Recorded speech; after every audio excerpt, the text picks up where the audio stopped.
Chennai to Bangalore இப்போ நம்ம போகிற டைம் வந்து ஒரு 5 to 6 hours. ஆனால் ஹைப்பர் லூப்பில் போனால் only 25 minutes. 25 மினிட்ஸ்லேருந்து பெங்களூர் ரீச் ஆகலாம் Chennai.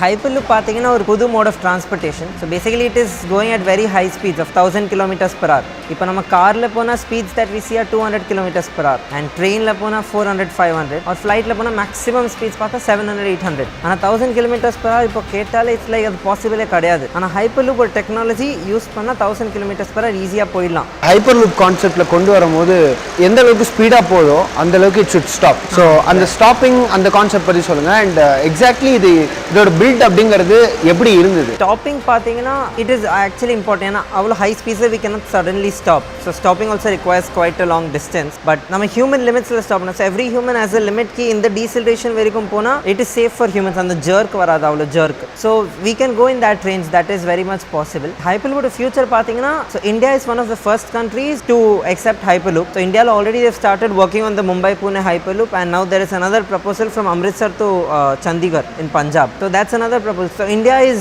very much growing. So Hyperloop has a lot of scope. So இது வந்து actually a very infrastructure heavy project. ஒரே ஒரு company, suppose we have a company, and if one company just comes into the picture and says that I'm building Hyperloop, they cannot do it because it requires thousands and thousands of crores just to build the Hyperloop. So it requires a lot of government support and the land acquisition and time frame, budget. இதெல்லாம் ரொம்ப important factors. So government support is actually very important even for full scale. So நாங்க வந்து actually a student team, so we come under the institute. Luckily because it's government institute, we got a lot of support in different aspects. ஒரு ஹைப்பர்லூப்ல how many people can travel, like one in single hyperloop? So it depends on the size of the pod.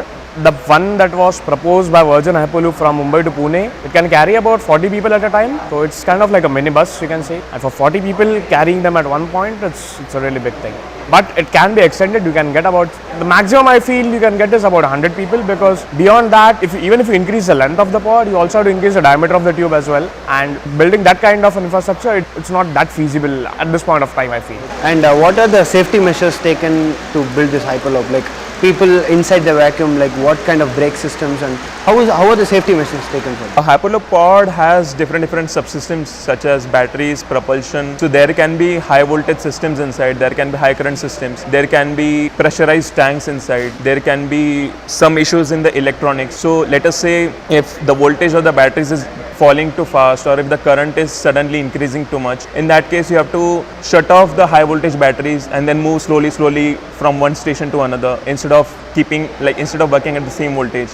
If you are finding some leak, so there are sensors to identify some leak inside the pressure vessel. So if the pressure vessel is leaking, so it is not safe for the people who are traveling. Even in that case, do some emergency measures such as slow down the pod and then move slowly, or there are something like emergency brake system. So there's primary brake system, there's secondary brake system. So if one type of brake system fails, pods will still be able to come to a halt. Also, all the sensor data from the pod is sent to the offices or whoever is monitoring the system, so that he can know if something is going wrong from the readings of different sensors, or something is going wrong with the software, something is going wrong with the electronics. So all those things are also sent out by communication outside, so that they can also take some action from sitting remotely, and so that the safety of all the passengers inside the pod can be ensured.